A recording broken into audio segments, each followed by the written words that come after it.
tomar um café logo cedo com os principais fatos políticos da região, num bate-papo descontraído sobre política, regado a um bom café. Muito bem, já estamos de volta com o Jornal da Cidade, com o cafezinho no ar. Mário Flávio está aqui ao nosso lado. Mário, bom dia para você. A gente já começa falando das aprovações na Câmara dos Deputados, né? Esse é o assunto de hoje. Olha, Rodrigo, bom dia você, Laís, bom dia Vinícius, Lucas, também o nosso ouvinte. Né, a gente falava ontem, né, e durante toda a semana passada, dessa história dessa PEC, fura-teto, né, que estava para lá e para cá, vai, não vem, discussão muito grande, e muita gente aí sobre a expectativa se essa PEC ia ser aprovada ou não. E aí o Centrão principalmente endureceu bastante, né, querendo algumas mudanças, mas quando foi semana passada o ministro Gilmar Mendes atendeu um pedido da Rede Sustentabilidade, e aí numa decisão monocrática ele liberou inclusive o gasto com o Bolsa Família do fura-teto. E ontem uma especulação muito grande que o PT estaria articulando uma candidatura alternativa ao Arthur Lira. Pegou todo mundo de surpresa, inclusive o Arthur Lira, que vinha negociando com todo mundo, inclusive com o próprio PT. Mas, diante dessa história do Gilmar Mendes, então não restou outra alternativa a não ser aos deputados aprovar em primeiro turno essa PEC. O texto foi aprovado por 331 votos favoráveis e 168 contrários. Vai permitir pagar o Auxílio Brasil de R$600, inclusive o nome deve voltar a ser Bolsa Família, e R$150 para crianças até 6 anos. Eram R$200, mas aí houve essa... O que conseguiu encaixar foi 150, né? Aí, lembrando que essa PEC ela precisava de 308 votos para ser aprovada. Então ontem foram 331, então passou com certa folga. A proposta ainda ser votada em segundo turno, além do terceiro destaque do Partido Novo, né, que foi adiado para hoje, ser votado hoje.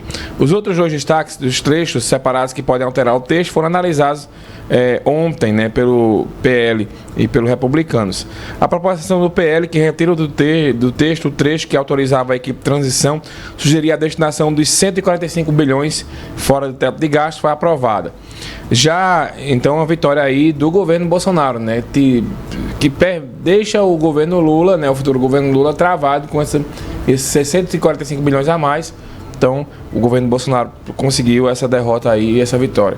Já a proposta dos republicanos propunha suprimir o dispositivo, tirar, que prorrogava, aliás, para 2024 a regra de uso livre dos 30% das receitas contribuintes sociais, foi reprovada com 326 votos contrários. Então, assim, uma PEC polêmica dessa, ela vai indo e voltando, né? Mas lembrando que foi uma vitória política do novo governo, mesmo com essa história do PL aí conseguindo aprovar, né? Mas foi uma vitória política do novo governo que vinha sendo uma guerra de bastidores travada há muito tempo, né? Mas ontem foi aprovada. Teve muito tropeço, né? Articulação muito mal feita de petistas na Câmara e no Senado, mas conseguiu aprovar essa PEC. A votação deve, segundo o segundo turno, ser hoje, né? Mas o governo conseguiu aí, de fato, o que queria, né? Faltando aí uma semana para o fim do ano, essa PEC vem se arrastando praticamente desde que houve a eleição do segundo turno, mas aí o governo consegue essa aprovação na reta final do ano. Pois é, e ainda aumentou os salários, né, Mário?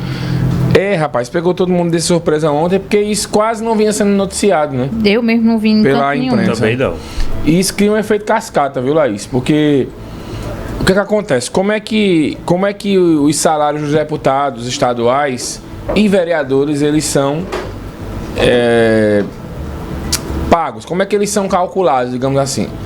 O salário do deputado federal, ele é a metade. Aliás, vamos supor que um deputado ganhe... Eu estou só esperando abrir a matéria aqui para ter uma informação concreta. Mas um salário do deputado estadual, por exemplo, de Pernambuco, ele é a metade do que um deputado federal.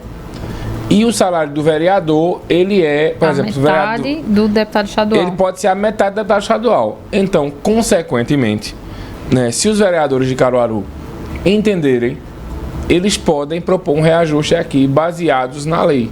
Porque a lei, ela vai mudar, então ela permite que os salários dos vereadores sejam reajustados. Se o Bruno Lambreta conversar com os vereadores e resolver, lá no Congresso, os deputados aprovaram um reajuste no salário. Então a gente já tem autorização para aprovar aqui também. Só que ele não vale para essa legislatura. Um reajuste de salário, ele sempre vale para a próxima legislatura. Tá? Então, se amanhã sair a notícia, vereadores aumentam o próprio salário em Caruaru, não vale para só na próxima eleição, mandato. Quem entrar na próxima eleição, né? Isso.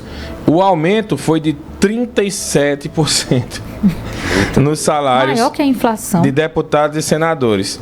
Então a Câmara aprovou, bem maior, né, Laís? Bem maior, é só... o primeiro de 16% entra em vigor a partir de 1º de janeiro. Aumenta os salários dos deputados federais de 33 mil para 39 mil reais. A partir de 1º de abril, calma que o trem da alegria não terminou. Não passou ainda não. A partir de 1º de abril, pega uma música Trem da Alegria aí, Lucas Medeiros. Acorda, Lucas Medeiros. A partir de 1º de abril de 2023, os valores aumentam para R$ 41.650, passando para R$ 44 mil em 1º de fevereiro de 2024. E para 46 mil, tá com a miséria, a partir de janeiro de 2025. Então é um aumento que veio escalonado. Né? Não, tá o trem da alegria passando. Enquanto tá brigando por política aí, tu mesmo, vice que tá ouvindo a Rádio Cidade, tá se matando por causa de política, tome reajuste aí. E não foi só isso, né? Reajustou o presidente, ministro, todo mundo, né? Trem da alegria aí. Trem da alegria passando. Tá bom, pelo amor de Deus. Ai, saudade! A inflação tá de quanto? O IPCA? Eita, vou depois pesquisar aí. Agora. Então, esses reajustes aí, a Câmara pode, como eu vou dizer a vocês, a Assembleia Legislativa pode propor um aumento para os deputados e a Câmara de Caruaru já pode pensar. Eu coloco Caruaru, mas na verdade todas as cidades de grande porte podem fazer isso também. Então a Câmara de Caruaru ela já pode propor um aumento ano que vem para os vereadores aqui da cidade, baseados nisso. Então vamos, vocês que são bons de matemática aí. Eu não entendo direito disso não, Mário, mas aqui na pesquisa deu que o valor do IPCA hoje está em 0,41% após 3 meses seguidos de deflação.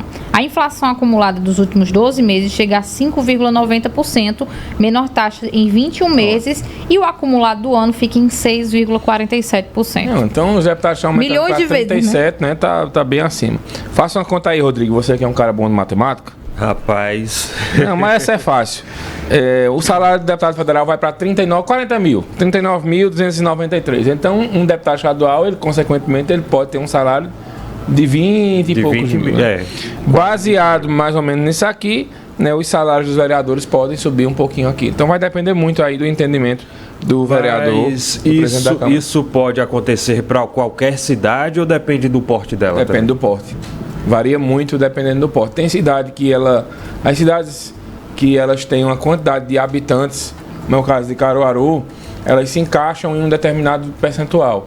Por exemplo, cidades maiores, como uma cidade feita de São Paulo, por exemplo, se eu não me engano, é 75% do valor do salário do deputado federal. Você vai de acordo com a população. Recife, por exemplo, o percentual é maior do que Caruaru, pela quantidade de habitantes. Jaboatão é maior, Olinda é um pouquinho maior, mas Olinda já é num patamar mais parecido com Caruaru. Agora, Paulista, Jaboatão e Recife é um percentual maior o salário do deputado. Então, tem uma proporcionalidade, né? Tem uma proporcionalidade, porque isso vale também para a regra da quantidade de cadeiras na Câmara. É a mesma situação. O Recife tem mais cadeiras porque a população é maior. É a questão da representatividade. E lembrando que a Câmara de Caruaru, se acontecer de os vereadores, que é um erro que muita gente comete, inclusive da imprensa, se acontecer de uma decisão dos vereadores votarem um reajuste no salário, não aumenta a despesa da Câmara. Não é uma regra de 3. Tá? Por quê? Porque a Câmara não tem um recurso próprio. O recurso da Câmara que vem é de um recurso chamado duodécimo, que esse recurso vem da Prefeitura. Então, da arrecadação da Prefeitura de Caruaru, 5% daquele valor vem para a Câmara Municipal. Então, independente do salário do vereador, 5%, se for... o orçamento está previsto em 1 bilhão. Então, 5% de 1 bilhão, na teoria, que isso varia para lá ou para cá, no ano que vem, ele vem para a Câmara Municipal. E aí, o que é que a Câmara tem a obrigação? 70% do salário, do valor que vem da prefeitura é para pagar as despesas da casa e 30% para pagar os salários. Aí inclui vereador, assessoria e tal. Na prefeitura é o contrário. O valor é maior para o salário, se eu não me engano é 54%, e o restante para as manutenções diárias. Deixa eu te perguntar uma coisa, Mário. Você falou sobre as cadeiras. A gente está no ano de censo demográfico do IBGE para saber exatamente o número da população brasileira. Caso a população caruaruense tenha aumentado muito, a gente vai ter mais cadeiras na Câmara já nessa legislatura ou só quando houver nova eleição? Não, essa conta não é tão simples assim, Laís. Eles vão... Eu acho que para aumentar, eu acredito que para aumentar a quantidade de vereadores aqui, demora um pouquinho ainda, porque só, eu acredito, quando a população passar de 600, 700 mil. Estava em 300 e poucos mil. A gente deve chegar perto dos 400. O último censo, que estava bem desatualizado, deu 347 mil. Então eu acredito que nesse novo censo agora, está terminando agora no final do ano, eu acho que a gente chega perto dos 400 mil. Então demora um pouquinho ainda para a gente aumentar esse número de cadeiras na Câmara Municipal. Muita gente, tem muito vereador e tal. Eu acho que proporcionalmente a cidade, na teoria, ela estaria bem representada por 23 vereadores, porque tem vereador da zona rural, tem vereador de bairro e tal. Eu acho que a eleição de 2024, ela promete uma renovação muito grande, na minha opinião, mais de alguns do que essa, quadros, né, que estão lá há muito tempo na Câmara. Então acho que talvez a gente tenha novidades aí. Sempre tem, né? Porque um vereador é eleito, aí às vezes ou a vereadora, e ela é eleita pela oposição, ela muda de lado, ou o contrário. Ou ele pega ele foi com uma quantidade de votos, as pessoas acham que vão ter emprego, e de repente o vereador não consegue, aí o pessoal vota em outro, sai candidato. Sempre acontece isso. Sempre a renovação na Câmara de uma legislatura para outra vai ser alta. E acredito que em 2024 também. Perfeito. Mais notícias de política no Manhã Cidade, né? Isso mesmo, no Manhã Cidade, no Cidade Entrevista também. Perfeito, Mário. Obrigado. E Rodrigo, vamos puxar o carro para o futebol? Futebol agora. Olha só, os times de Pernambuco seguem se reforçando para o campeonato que começa agora dia 7 de janeiro, estadual. O Caruaru City confirmou jogos